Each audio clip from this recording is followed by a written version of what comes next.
வீட்டில் காலிஃப்ளவர் இருந்தால் இந்த மாதிரி செஞ்சு பாருங்கள், டேஸ்ட்டு மறக்கவே மாட்டாங்க.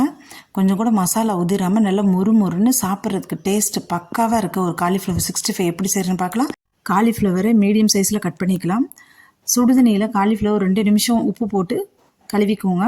ஒரு பவுலில் 1.5 ஸ்பூன் அளவுக்கு இஞ்சி பூண்டு பேஸ்ட் எடுத்துக்கலாம். காரத்துக்கு ஏற்ற மாதிரி 2 ஸ்பூன் மிளகாத்தூள் சேர்த்துக்கோங்க. கொஞ்சமாக மஞ்சத்தூள் தூவிக்கலாம். கடலை மாவு, அரிசி மாவு, கார்ன்ஃப்ளவர் மாவு 3 ஒரு ஸ்பூன் சேர்த்துக்கோங்க.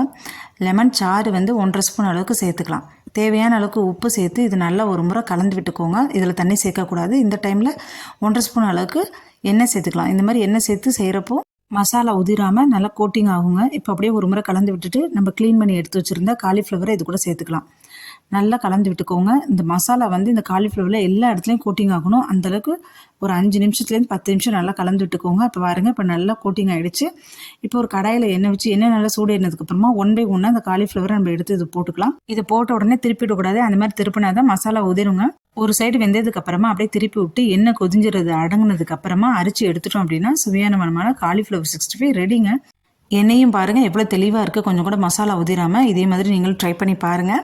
எல்லா சாப்பாட்டுக்கும் சைடிஷாக வச்சுக்கலாம். ஈவினிங் ஸ்நாக்ஸாகவும் குழந்தைங்களுக்கு செஞ்சு கொடுக்கலாம். ஃபுல் வீடியோ லிங்க்கை நான் அட்டாச் பண்ணுறேன். உங்கள் ஃப்ரீ டைமில் பாருங்கள். இந்த வீடியோ உங்களுக்கு பிடிச்சிருந்தாலும் லைக் பண்ணுங்கள், ஷேர் பண்ணுங்கள். நம்ம சேனலை சப்ஸ்கிரைப் பண்ணிக்கோங்க. தேங்க்யூ.